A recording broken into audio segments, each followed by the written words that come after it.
Hello and welcome to a lecture on the societal effects of video games. In some classes I put this at the end of the unit, in other classes I put at the very beginning of the class, so I don't know if this is our first major lecture or our last major lecture, but it's a lecture on the societal effects of video games.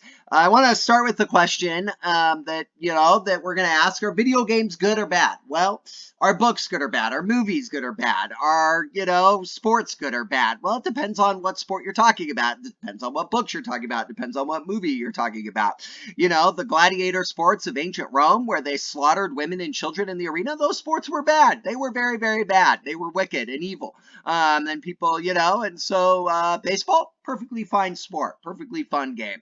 I've read some books that were trash. I've read other books that were the best book I've ever read. Watched some movies that were trash. I've watched some movies that were good. At this point, video games have far surpassed the simple binary question of are they good or bad. A better question to ask is, which video games are good? Which video games are bad? What are the societal effects that this medium is having on our culture right now? And so, first of all, let's just admit that the vast majority of people play video games, if not every single person plays video games, because they're fun. They're entertaining. The same reason people watch TV. And that's not bad. It's okay to have fun. Video games are fun. Most people play them because there's something in them that draws them to them. They're engaging, they're entertaining, and that's not a bad thing. We shouldn't run that down. However, let's also be honest that as with other mediums, but this is more of a problem in video games, some in the video game industry have weaponized fun. They have made it a weapon. They have turned your desire for fun into a way for them to make you go broke. There are a lot of games right now and a lot of apps who exist entirely to extract money or dominate your attention. I'm filming this in 2020, and over the summer, the new game launched that is the biggest game launch from China. I can't even remember the name now. Genshin Impact, there it is. Genshin Impact. And it was entirely free, and it is a major AAA game, completely free. I downloaded it to my computer and played it entirely free. But you want to know what? If you want to be good at the game, you have to play it every single day, which I can't do, and I shouldn't do, and you shouldn't do either. And if I wanted to be really good at the game, I had to actually pay, right? I actually had to give them money. How games like Genshin Impact and millions of app games, like mobile games, are working is there is a tiny little percentage of people who paid them like $50 a week for all those extra specials. And that is enough to fully pay the designers of the game their salary and more, so that people who have self-control, like me, can play the game for free. Now, of course, I'm grateful that there are fools out there that give them so much money and waste so much money on the games that I can play it for free. However, I'm mindful of the words of Scripture. The words in Romans and 1 Corinthians, when Paul is saying, if your self-control is taking advantage of somebody else's lack of self-control, I'm really paraphrasing the passage here, then you are sinning. You are doing something bad. I am profiting off of somebody else's reckless and destructive behavior. And so that's the problem. And those in the industry are really benefiting off of that. And they're aiming to create highly tuned Skinner boxes. And so just because I have self-control doesn't mean that I should take advantage of somebody else's lack of self-control. I'm causing them to stumble, the Bible says. The other thing we have to be aware of is that games are becoming a lot like nicotine. If you don't know what nicotine is, it is the main ingredient in cigarettes and tobacco. And it is what makes it so you can't stop. The game designers, notice it says some, not all, but some video game designers are creating video game nicotine, and it overrides your pleasure sensors in your brain. We're going to talk about this a little bit later in the presentation, that it overrides the pleasure sensors in your brain and makes it so that you can't quit. You physically are incapable of quitting. Your brain just can't quit no matter how much self-control you have. So we need to be aware of that. And remember what I said, not all games are made this way, but some games are, and you need to know that's happening, and you should probably avoid those games. With that said, games aren't just fun. They do teach. They are a role of fiction, and the role of fiction is to teach, is to broaden your horizons. I, right now, have never been to Peru, but I can read a book about Peru. Right now, in my own life, I'm playing through the Assassin's Creed games, the newer ones, Odyssey and Origins. I can't hop in a time machine and go back to ancient Egypt, but they reconstructed ancient Egypt and ancient Greece to a T. Then they're very praised by historians as being very historically realistic. And I'm learning a lot. And I'm learning a lot about ancient Greece and ancient Egypt through these games. That's really cool. So games can be used to simulate real-world events for training and experience. Games can be used to teach you something. One of the very popular early video games was a flight simulator where they could teach you how to fly an airplane. Right now, they use flight simulators all the time to teach people how to work an airplane. They're very hard, by the way. I always crashed my plane when I played with them within seconds. Don't ever let me fly your plane. So games can be used to teach you stuff. They can also be used to make a menial task fun. That's called gamification. It's when we turn something menial into a game. So the gamification, a classic example of that, isn't from video games, but it's when I'm working in a warehouse and you're working in the warehouse with me, and we're bored because all day all we do is pull things off of shelves and put things back on shelves. I have a friend who works in a warehouse. That's all he does for 8 to 10 hours a day. He gets paid okay for that, but not as well as we should pay him. And so gamification is when I look over at you and you're working at your shelf and I'm working at my shelf, and I say, hey, I bet you by the end of the day, I can shelve more things than you can. Right? That's turning into a game. That's making it fun. And it's even more fun when it's like, and if I win, you have to give me $5, right? Or if I win, you have to do 10 push-ups, and I have to do, then it's really fun. A lot of actual warehouse companies have learned this and are always coming up with games and incentives to encourage their employees to work harder, right? I've often thought about some of your assignments. I assign you in class. I'm always thinking about how can I make them more fun? How can I gamify them? How can I do something? So games can do that. They can teach you how to do something by making it fun. A great example from video games of this is piano apps, right? Piano apps have games, and suddenly everybody can learn how to play the piano, and it's fun. It's way more fun than just playing chords, forward and backwards. And they can also be used to see the world from another's point of view. It can that's fiction, right? Fiction is helping you see the world through somebody else's point of view.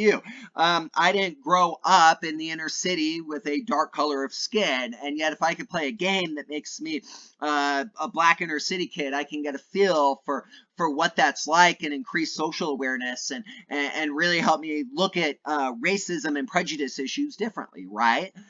So that's just fiction. Read a book, watch a movie, play a video game. That's why we do fiction. Right there is that last point there. However, there are some downsides to games as education and commentary, which simulations are only as accurate to the level of the designer and the machine. So I'm playing a city building game right now. I have a city building game on my tablet. It's kind of fun to play for a few minutes every day. I don't play it for long. And yet it makes city designing way easier than it actually is. So some games it's like, well, this is cool. It's teaching me important life skills. And it is. My son's also playing a city building game, and he's learning all kinds of things like how to do a budget. He's learning resource management. He's learning how to sort of level things out. It's teaching him so many good skills right now. And yet, I don't want him to think he can actually design a city. It takes a lot harder and a lot more work and a lot more guesswork, right? Simulations are only as accurate as the level of the designer and the machine. And the other thing is gamification reduces your intrinsic motivation. That you eventually get to the part where you say, well, I'm only going to do something if I get a reward. And that's like 2-year-old thinking, right? If you're only going to do something because you get rewarded, then what happens to empathy? What happens to empathy? And so gamification teaches people selfishness if used wrongly. It can be used to make things fun, but it reduces your inner motivation so that you don't do the right things anymore because they're right. You just do it because you want to see your coworker do 10 push-ups, right? So that's the downside to that. And then another reason people play games is community, is just friendship, and that's becoming huge. Increasingly, gamers play with friends online. They are no longer loners in the basement. The average gamer has 5 online friends that they regularly play with. Sometimes they know them in real life, sometimes they don't. And it teaches, and that's great. That's a good trend in video games. I still don't play them. I don't play group games unless I'm in the living room with you. But provides experience in group dynamics, working with strangers, emphasizes teamwork, all kinds of wonderful things can come out of that. I'm told some online communities are better than others. I have a friend right now who's a pastor, and he's built a church online. Not a church, but he has several friends that he's made online, and he's their pastor, and it's amazing. I mean, they'll call him with prayer requests. They'll call him. They'll ask him for spiritual life in the group chats. It's a really cool. And it's a good avenue to get FaceTime during screen time. Good avenue. You know, my kids play games with their cousins online. And as their dad and as their uncle, it just makes me so happy that my kids are able to connect with their cousins that way. And so that's a good thing. The downside, you already know, people are the worst. You know, sometimes, you know, online communities are just toxic. There's scams, and then there's more scams, and there's even more scams. You know, right now it's very, very popular for somebody to pretend to be a teenager, but they're actually an adult, pervert. That happens still, and it happens in video games. You know, you can never be sure who the person is. So some communities can be toxic. We talked about that. Another bullet point I'd add to this, I didn't put on the slide, is that there's still something to say for physical relationship, not physical as in like, you know, romantic, but physical as in like shaking your hand, seeing you face to face, spending time with you. So many times we're so worried about connecting with people across the world that we forget to connect with the people on our doorstep and miss them. And so there's that too that I really struggle with. And that goes for like Facebook and social media stuff too, not just video games. And so with that said, those are the broad strokes. People like the community of games, but there's some downsides. People like play games to have fun, but there's downsides. People like to learn stuff through video games, but there's downsides. So those are the broad strokes. But now let's get into some nitty-bitty type situations that have actually happened in real video games that are happening right now. So we're going to go more specifically to actual like societal effects of individual types of games right now, whereas this is the societal effects of video games as a whole. Now let's look at some individual sort of case studies and sort of things. So the first is violence. Let's talk about violence. Let's talk about violent video games. There's a lot to be said there. It's worth noting out from the start of this that there is no evidence that playing a violent video game makes you a more violent person. In fact, the evidence seems to show the opposite, that we have violent tendencies in like written into us, which is unfortunate. I think that's a result of human sin and something that is a perversion of who humanity was really created to be. But if, you know, sometimes video games are a good outlet for that tendency. We've argued the same thing with sports, that sports is a really good outlet for a violent tendency, not, you know, gladiator games, but like, you know, basketball, football, modern day sports. So yeah, you know, but still I struggle with violence in video games. You know, I mentioned the Assassin's Creed games they're pretty violent. And it's not like you're even shooting. I mean, you're sneaking up on people and jamming a knife into their throats. And I worry about that. You know, there's a sense in which, you know, this is really fun to do in a video game, but it is bad. And my kids have watched me play this game, and I wonder, should they be watching this? Should I be exposing them to this? You know, and I've told them, don't even play like this at recess at school. Don't even ever pretend to even do this. This is video game. This is Pixel. And yet, you know, I don't want violence to be normalized, because violence is part of the sinful part of human condition. And God did not create us to be violent. And yet we have it, and we have to have an outlet for it. So that's the debate, is the violence good or bad? What are we normalizing? What are we making look like like it belongs. It's worth noting here that there's two types of fiction. There's descriptive fiction, which describes things as they really happened. And then there's prescriptive fiction, which prescribes how we should live. I struggle with the story of first-person shooters, which says there's problems in the world, and the only way we could solve the problems is collecting bigger and better guns and killing bigger and better bad guys. Well, what happens when that plays over into real life? Do we really want to solve the problems of the world by just buying guns and killing everybody? That I really struggle with that. With that said, there's some great first-person shooters that really flip that narrative on its head, and you find out at the end that the hero is actually the villain, and that's a really good thing, right? So here's a case study for you, just first-person shooters in general. So I've already talked about them. You think, first-person shooters were one of the first video games. You go back to Dune, they were the first three-dimensional video games where, you just collected bigger and better guns to kill bigger and better bad guys. And that's usually the story. The story is there's a big problem. There's an alien invasion, right? There's a secret government facility and they're making monsters in there, so you got to go in there and kill them all. As I said, the problems of the world are a lot more creative and take a lot more creativity than just shooting everybody. Are we teaching good problem solving here? Do these games invite us to go beyond ourselves or not?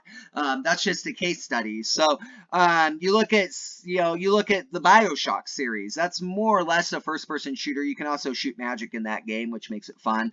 That game has a wonderful narrative and has a story it's trying to tell apart from the getting bigger and better gun story, and that's awesome. But then you look at like Dune or Wolfenstein, games like that, where the hero is the person who can slaughter the most, and that's not the hero, right? In history, that's not the hero. It's also worth noting, since I'm a Christian pastor, in Christianity, that's not the hero. The hero isn't the guy who slaughtered everybody. The hero is the guy who was led like a lamb to the slaughter. Where are we telling that story? And so that's just a case study, So moving on, we'll try to rapid fire through these. Endorphin doping and overstimulation. This is a problem. As I said, it's actually endorphins is what game designers are trying to get you addicted to. If you don't know what endorphin is, it's a hormone. It's a drug your body produces whenever you get what you want. It's a wonderful hormone. And so if you're hungry and you eat something, oh man, it makes your body feel good. When you exercise, after you're done exercising, your body produces endorphin to help deal with the pain, the muscle pain. Endorphin's a wonderful drug. I think God created endorphin. It's part of God's sort of plan for life. And yet you can get addicted to endorphins like you can get addicted to anything, like alcohol or, even really like opioids, even nicotine. And so right now, endorphin doping is a huge problem. And when you take too much of it, when you get addicted to it, you become irritable, you become stressed out, you become more frustrated easily, you can't get along with people, and you need more, and you need more, and you need more in order to stay satisfied. For this reason, I'll just say here, I recommend, if you're a big video gamer, heck, even if you're a big social media person, social media likes produce a ton of endorphin in your body because you're waiting for the likes and then you get the likes. And so if you're that type of person, you should fast. You should do a social media fast or a video game fast at least once a year. During Lent every year, I take 6 weeks off from video games, and it helps me work on other hobbies, and it's such a wonderful thing. And so you just have to be aware that's happening. The case study for me is the Civilization games. The Civilization games are great. They're low key. They look like a low stress game. And yet, every 30 seconds, and Civilization is a turn-based game, so every 30 seconds, you have to hit a button. And you have to wait and see what the computer does with all the AI computer non-playable characters and stuff. And I realized that I can actually only play Civilization once or twice a year because it actually stresses me out. It's a stressful game. It's stressful waiting. for the AI to act. And I play it on easy too. I don't even play the harder difficulties, which would way freak me out. But I learned those 30-second endorphin hits way overtaxed my system and put me in a really cranky mood. And so I love the game. It's a wonderful game. It teaches so much. It's an educational game. You learn so much playing it, and it's fun, and it's kind of an engaging game. But I've learned I've had to monitor myself there because it way overtaxes my endorphins, even more than, say, like a first-person shooter is, even though first-person shooters I can only play so much of as well. So there's that. So you just have to be, mobile games we could talk about with endorphin doping. They're designed to get you addicted. You just need to know that's happening. That the game designers are trying to get you addicted to their product. And you need to develop the skills to monitor yourself and to have self-control. Debate 3, another big debate happening in video games right now, is the way women are portrayed, the objectification of women. If you're a guy, I can't understand it. I think if your first thought is, well, who cares how women are portrayed in video games, then you grow up, be a man. The fact is, most video games historically were made for teenage boys, and the women were drawn in such a way to turn on the teenage boys and to play to their hormones, and involve them in that. That I could show you a ton of pictures. I just don't want to because it's absurd and ridiculous. And if you are a guy wondering why it's absurd, have an honest conversation with one of your friends that's a girl, or even a sister. Let them know. Because for a long time, and even today, it is changing, which is encouraging. For a long time, and even today, video games were made by men in their 20s for boys in their teens. And they, portrayed the women in a light that is not only offensive to women, but also unrealistic. Like, a woman who is drawn like this could not walk. Like, she could not walk without falling over. A woman that skinny is about to die of hunger. Right? And so it's not just that it objectifies them and that it's wicked in that way. It's that it's just unrealistic. I mean, no women can live up to this sort of standard, right? So here's a case study for you: is Japanese RPGs. They are the chief offenders of objectifying women in their games. And it's awful. It is really bad, how women are portrayed in those games. However, here's the other thing that sort of makes them weird is that some of the women are some of the best characters in any video game yet. Think about Final Fantasy VI, which is considered one of the best stories in games of all time. Celise and Terra, two of the female characters of that game, are just incredible. They have incredible backstory. Celise is a general. She's a general for the bad guy. And she kind of realizes that they're up to some really bad stuff, and there's this moral crisis that happens in her. Terra has been kidnapped from her home at a young age, and she's been taken into a lab where she's been dissected and tortured, and she's trying to cope with that deep trauma, and yet the way they're drawn is very two-dimensional. So three-dimensional characters, two-dimensionally drawn to be very skinny, very big-breasted, very sort of, they always stand in the most sort of like sexy come get me kind of way, which is just absurd. With that said, though, there is some hope. 2 years ago, Xenoblade Chronicles 2 took the objectification of women to a new low. Once again, Xenoblade Chronicles 2, great game. The female characters are great characters, three-dimensional, just wonderful, all kinds of things going on. And yet the way they were drawn was finally too much. There was and even a lot of the gamers who are guys stood up and said, no more, that this is awful, this is evil. The way we portray women, the way the women are drawn, it's pornographic, no more. And after Xenoblade Chronicles 2 came out, they were doing a remake of Final Fantasy VII, And they actually, Final Fantasy VII looked at the major backlash of Xenoblade Chronicles 2 and redrew their women characters to make them realistic looking and fit in more with what you would expect a person to look like. And that's huge. So things are changing. Right now I'm playing Assassin's Creed. Odyssey, and they have a woman character in there, and she looks like it's very historically accurate. She looks like a woman from ancient Greece, and she's she just and she's a very well written female character, and so that's been a neat thing. Is that lately we've realized, okay, we need to actually make women look realistic in our games, and we've changed it. So that's been a cool thing. So that's another debate going on. Toxic online communities, we kind of already talked about. I kind of already addressed that earlier with sort of the big things as a whole. What do we do with toxic online communities? A lot of games right now are making rules, and that's been a cool thing to see develop.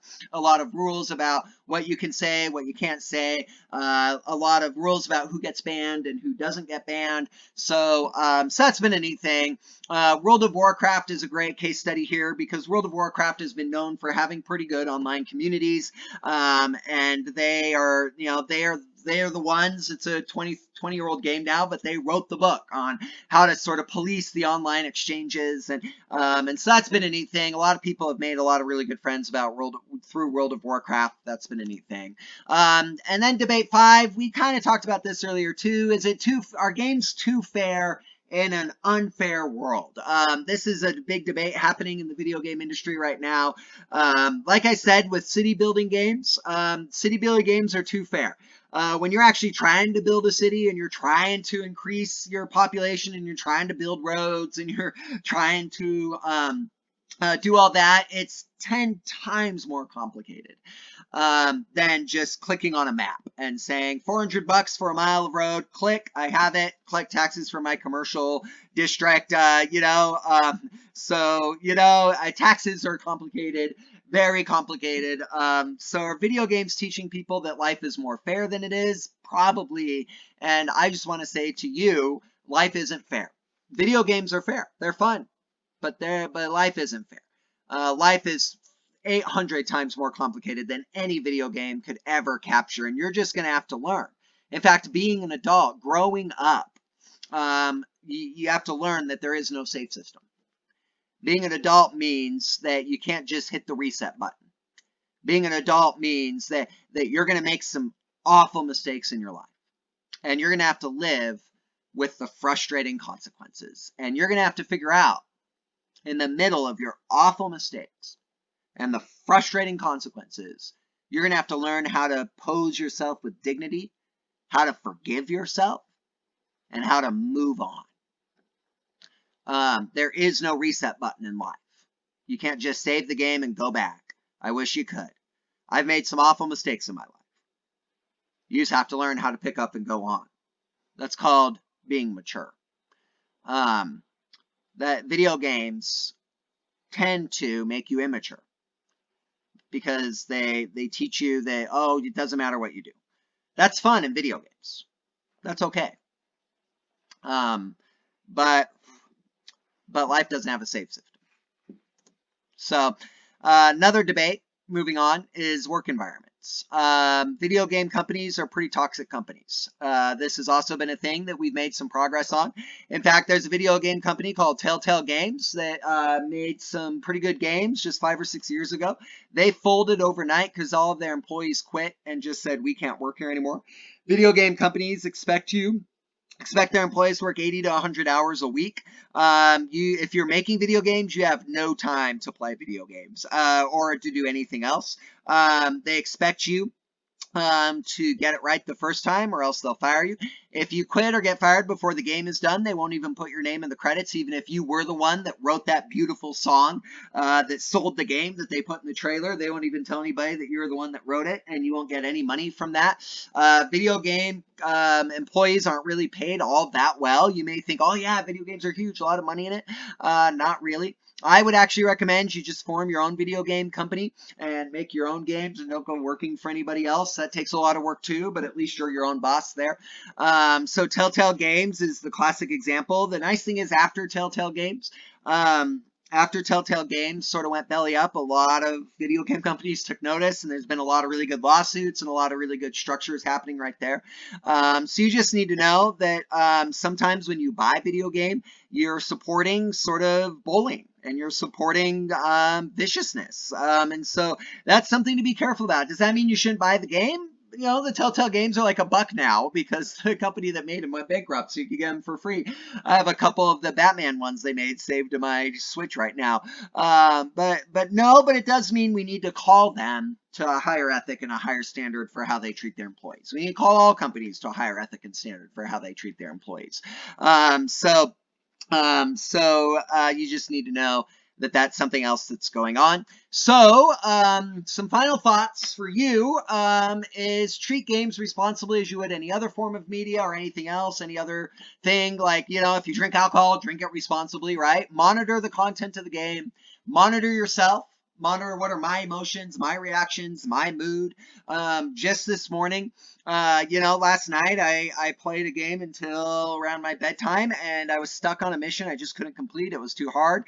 And I went to sleep with like 10 other ideas of things I could try, right? I love that about video games. They teach you good problem solving skills. So I was problem solving it. I woke up this morning at like 7, and I instantly wanted to go back down there and play that game. But I have 800 other things to do today, right? And I really was excited to go try those 10 things. I still am, but I'm not going to because I don't want to get stuck down there for 4 hours problem solving a mission when I should be filming this lecture, right? And doing other things that I'm doing in other areas of my life, being a dad, making my kids breakfast, right? So monitor the content, monitor how much time you're spending on it, monitor your emotions, your reactions, your mood. If it's making you cranky, don't do it, because if you're cranky, you're going to make other people cranky, right? If it's making you angry, it's not worth it. There's plenty of other things in life to make you angry. If it's making you depressed and it's putting you down, then take a break, take a fast, take a month off from them. So if you have kids, or when you have kids, be aware what they're doing online and stuff like that. And there's some resources there at the bottom of this slide. So it's worth noting the assignment for this unit is to write a one-page paper on a video game. Take one specific video game and say, this game is good because, or this game is bad because.